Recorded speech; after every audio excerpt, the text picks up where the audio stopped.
हमारे जो हालात थे, जो कश्मीरी पंडितों का पलायन हुआ, जो हम बाहर हमें जाना पड़ा कश्मीर से, कश्मीर को छोड़ना पड़ा, वो हालात मुझे इतने समझ नहीं आते थे।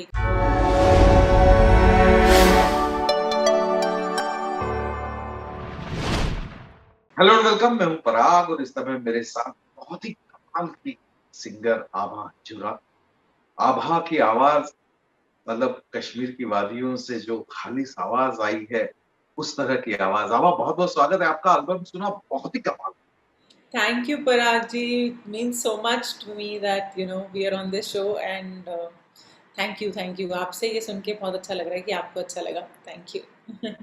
पर मतलब ये मैं इसके लिए राहत है कि पिछले दिनों कश्मीर जो है वो अलग कारणों से चर्चा में था, विवाद भी चल रहे थे, तारीफें भी चल रही थी। इस बीच एक बड़ा म्यूजिकल सा फूल खिलाया है आपने। जी, कोशिश यही है। वो साहिब, वो एक कश्मीर की तरफ से एक प्रेयर है, एक प्रार्थना है, एक किसको सूफी गाना कह लीजिए, एक प्रार्थना कह लीजिए। हर कम्युनिटी इसको रेवर करती है। कश्मीर में एक पोएट है महजूर, जिनका नाम है, जो हम सब कश्मीरियों के लिए उनकी बहुत अहमियत है, उनके काम की, उनकी उनकी लिखी हुई सब कविताएं आज तक चलती आ रही हैं। साहिब वो उनमें से एक है, उनके काम में से एक है, जो उन्होंने जो स्कूलों में गाया जाता था, मतलब सब फेस्टिवल्स में हर कम्युनिटी इस गाने को रेवर करती हैं।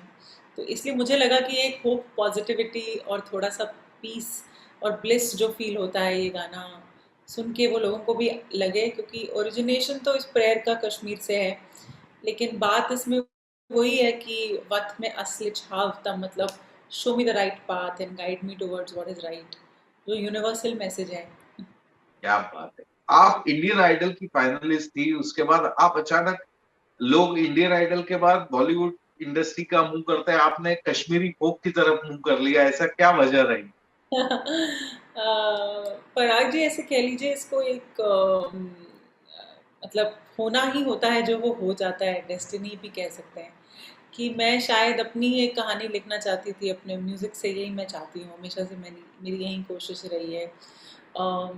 इंडियन आइडल के बाद, मैं बहुत छोटी थी जब इंडियन आइडल में फाइनलिस्ट बनी थी, तो 17 साल की थी, थोड़ा कुछ इतना पता भी नहीं था कि क्या हो रहा है, क्या अचानक से सब इतना हो गया। उसके बाद थोड़ा बहुत काम किया, लेकिन बॉलीवुड में उस समय एक बहुत ही चलन ऐसा था कि खाली एक दो तरह की आवाज़ें ही चलती थी, और इंडिपेंडेंट म्यूज़िक का सीन, और जैसा अभी independent non film music, independent music बहुत ज़्यादा लोग सुन रहे हैं, और एक इंडस्ट्री सी बन रही है फिर से, एक रिवाइवल हो रहा है इंडिपेंडेंट म्यूज़िक का। वो तब नहीं था, तो कहीं ना कहीं मुझे शायद हमेशा से एक पर्पस चाहिए था अपने म्यूज़िक के लिए, और अपने तरह के गाने करना चाहती थी। तो eventually life came a full circle, मैं कश्मीर गई थी और मुझे वहाँ इंस्पिरेशन मिली, जो हमारा होमलैंड है कश्मीर, जहाँ मैं पैदा तो हुई लेकिन पली बड़ी नहीं हूँ। तो वहाँ जाके अपने पुराने घर को देख के, वहाँ की हालात, वादी, सब कुछ, एक इंस्पिरेशन जो एक आई थिंक कलाकार ढूंढ रहा होता है, मुझे मिल गई। तो मेरी पहली एल्बम साउंड ऑफ कश्मीर का आइडिया वहीं से आया, और फिर मैंने सोफिस्टिकेशन और हुक्स बुक्स और ये सब गाने आए। तो उसके बाद से लोगों का प्यार मिल रहा है, और एक तरीके से हम अपनी तरीके से अपना अपना काम कर रहे हैं। मैं फोक और सूफी में काम कर रही हूँ, उसमें कश्मीरी भी है, पंजाबी भी है, मैं डोगरी में भी गाती हूँ, हिंदी अपने गाने भी लिखती हूँ। बट कश्मीर मुझे लगता है, क्योंकि मैं वहाँ से हूँ, बहुत अंडर रिप्रेजेंटेड लग रहा था मुझे कि लोग कश्मीर के फ़ोक के बारे में इतना जानते नहीं थे, जब से मैंने शुरू किया काम इस पे। फ़ोक के नाम पे राजस्थानी या पंजाबी या फिर कुछ ही भाषाएँ हैं जो रिप्रेज़ेंट अच्छे से होती हैं, बट नॉट कश्मीरी, जो एक इंडियन लैंग्वेज ही है। So I wanted to do some work on that, so मैंने वहीं से शुरू किया। मैंने ये सवाल पहले इंटरव्यू शुरू होने के पहले ये तय किया था कि ये सवाल आपसे मैं नहीं पूछूंगा, अच्छा। लेकिन मेरे अंदर का जर्नलिस्ट जो है वो चुप नहीं बैठ रहा है, क्योंकि वो सब्जेक्ट आप निकल गया। आप कश्मीर गई वापस, जब अपना घर देखा, आप जब वहां से निकली होंगी, मुझे कल 2-3-4 साल की रही होंगी, जी। क्या महसूस हो? एक्चुअली उसको शब्दों में डालना बहुत मुश्किल है, वो एक्सपीरियंस जो था मेरे लिए। क्योंकि मैं जब बड़ी हो रही थी तो हमारे जो हालात थे, जो कश्मीरी पंडितों का पलायन हुआ, जो हम बाहर हमें जाना पड़ा कश्मीर से, कश्मीर को छोड़ना पड़ा, वो हालात मुझे इतने समझ नहीं आते थे क्योंकि मैं इतनी छोटी थी जब ये सब हुआ, और कॉन्टेक्स्ट नहीं था, और हमारे माँ बाप एकदम उस समय लगे हुए थे कि बस कहीं से बच्चों की पढ़ाई हो जाए और एजुकेशन हो जाए, फ्यूचर बनाने में लगे हुए थे। तो ये एक दर्द बैकड्रॉप में था हमारी लाइफ के, जबकि फिर भी हमारी ज़िंदगी का बहुत बड़ा हिस्सा है। ये समझ में तब आता है जब आप थोड़ा होश संभालें, बड़े हों और लोगों से मिलें, बाहर जाएं। मैंने पढ़ाई बैंगलोर जैसे शहर में की, तब समझ में आया कि लोग कश्मीर का नाम सुनते ही थोड़ा सा डबल टेक करने लग जाते हैं कि अच्छा कश्मीर से हैं आप। तो फिर मुझे समझ में नहीं आता था कि लोग ऐसे क्यों करते हैं, लोग इतना क्यूरियस क्यों हैं, लोग ऐसी बातें क्यों करते, कभी कभी कुछ कुछ नेगेटिव बातें भी बोल देते थे। जम्मू कश्मीर से जुड़े हर किसी इंसान की यही कहानी है, जो बच्चा बाहर जाए पढ़ने के लिए तो उसे कश्मीर जम्मू सुन के ऐसे अच्छा आप जम्मू कश्मीर से हैं, ऐसे। हमारे लिए तो ये सब रोज़मर्रा की बातें थी, तो कभी इतना हमने सोचा नहीं इसके बारे में। तो वापस जाके होश संभाला, बड़ी होके रियलाइज़ हुआ कि दर्द तो कॉमन है, सबका है, सबका बटा हुआ है यहाँ वहाँ, हर कोई पीड़ा से गुजर रहा है। और फिर वो एक तरीके से कैटलिस्ट मिला। तो मुझे ये था कि मैं साउंड ऑफ कश्मीर जो मेरी पहली एल्बम थी उसमें कश्मीरी पे ही फोकस करूँ, मेरी पहली एल्बम में।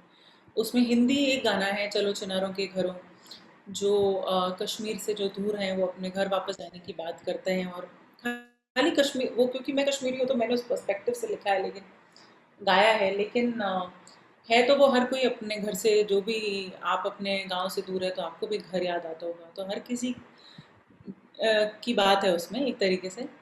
तो मतलब फॉर्चुनेटली ये हुआ कि आप आपकी जो परवरिश हुई वो उस ज़मीन पे हुई जहाँ पे इंडी म्यूज़िक का बड़ा रिकॉग्निशन है बैंगलोर। जी, बिल्कुल, बिल्कुल, बिल्कुल। परवरिश तो मेरी जम्मू में हुई, और मैंने सीखा क्लासिकल म्यूज़िक वहाँ पे। अ, वहाँ पे एक डोगरी टीचर हैं, उन्होंने सिखाया था मुझे।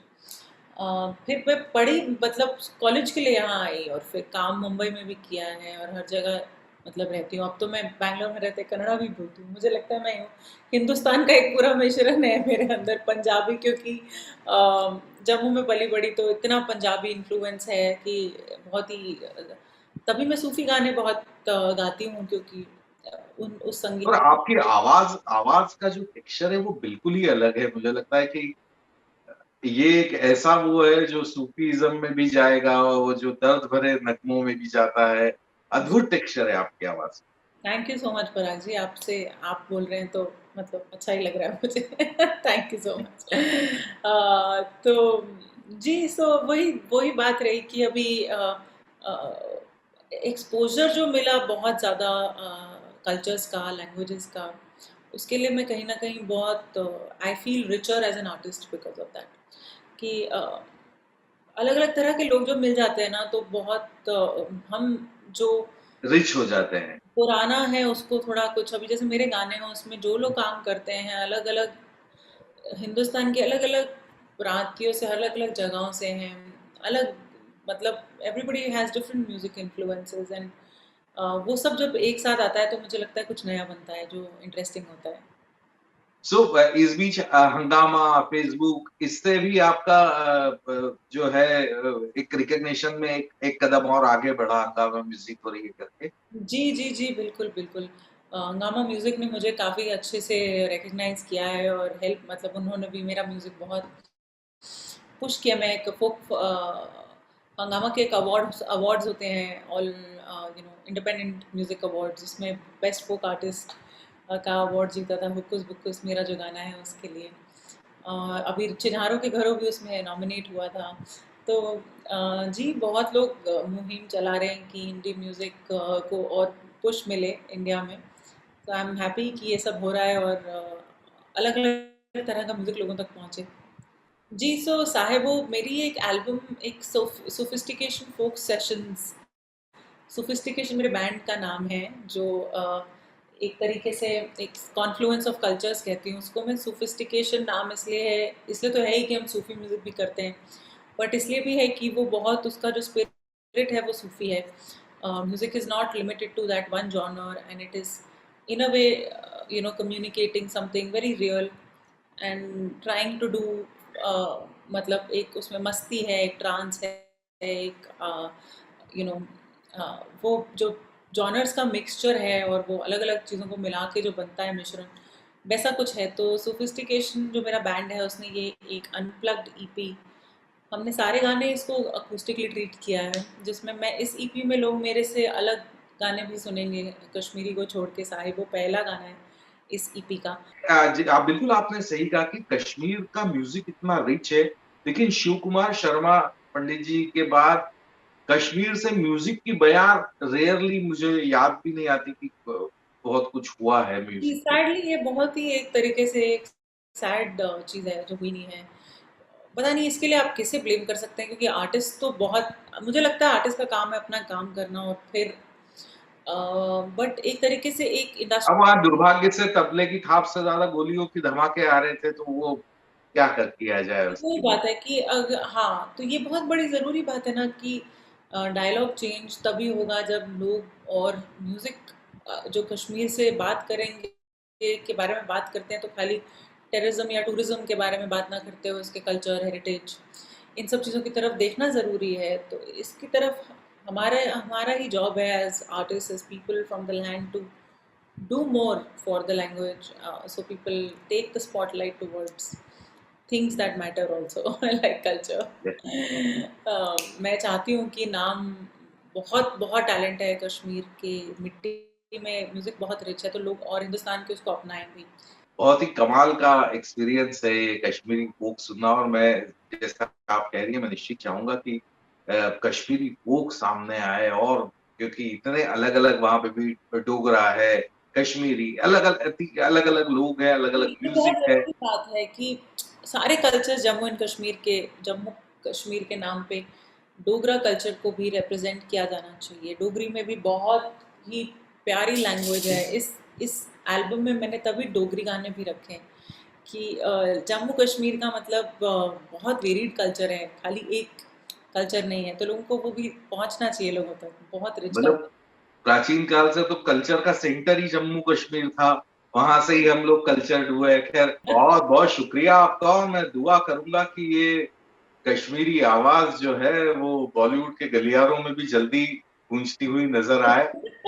चलिए, आपके मुँह से सरस्वती, आपके आपके हाँ, मुँह से सरस्वती जी के कानों थैंक तक। You very much and God bless.